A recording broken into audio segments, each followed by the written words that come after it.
Remue ménage.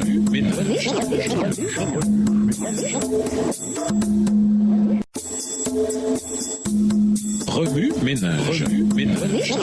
Bienvenue dans votre émission Remue ménage. Voilà la leçon de lundi, interprétée, le règne de la grâce. Dieu est amour, 1 Jean 4, verset 8. Et nous sommes créés à l'image de Dieu, Genèse 1, les versets 26 et 27. Pour être vraiment humain et vivre notre appel à être des porteurs d'image, nous devons aimer et être aimés. C'est pour cela que Dieu nous a créés, pour que nous puissions remplir cet objectif originel d'aimer et d'être aimés. La loi de cause et effet doit être à l'œuvre. Le bien que nous faisons doit pouvoir avoir un impact sur ceux que nous servons. L'amour que nous exprimons doit pouvoir agir dans la vie de ceux que nous aimons. Malheureusement, la loi de cause à effet est une épée à double tranchant. Lorsqu'elle fonctionne en harmonie avec Dieu et sa volonté, elle favorise la floraison éternelle de l'amour et de la bonté. Lorsqu'elle est utilisée en opposition à la volonté de Dieu, elle déclenche la mort et la destruction. La réalité, c'est que tout monde créé pour l'amour doit être un monde où nos actions peuvent avoir des conséquences réelles. Si les bonnes actions ont de bons résultats, les mauvaises actions, elles, ont des effets nuisibles. De nombreuses personnes doutent de la justice de Dieu parce qu'il a permis que le monde entier soit plongé dans la mort à cause du péché d'Adam. Romains 5, versets 14, 15 et 17. Elles se demandent comment Dieu pourrait être bon dans un monde où une seule mauvaise action peut générer autant de souffrance. En dépit de leurs doutes, Dieu n'est pas injuste, car le péché d'Adam a apporté la mort de l'humanité entière. Un monde où l'amour peut s'épanouir doit être un monde régi par la loi de cause à effet. C'est un monde risqué qui pouvait et a effectivement mal tourné avec de terribles conséquences. De la même manière que l'acte mauvais d'un homme peut apporter une telle somme de souffrance, l'acte droit d'un homme peut, à juste titre, faire tomber les dominos dans une nouvelle direction. C'est exactement ce que Jésus a fait. Grâce à son obéissance, beaucoup seront rendus justes, Romains 5, le verset 19, et beaucoup seront conduits à la vie éternelle, Romains 5, les versets 18 et 21.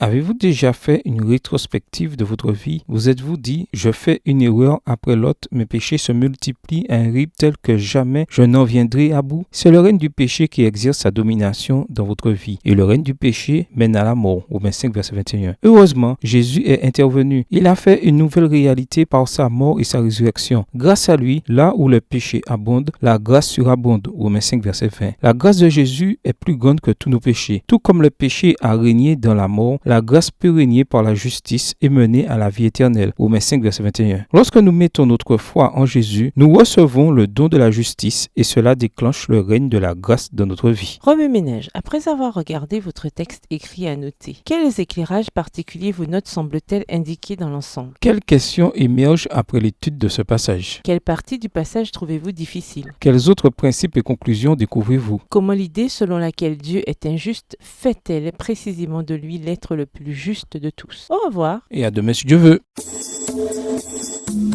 Remue ménage. Remue ménage.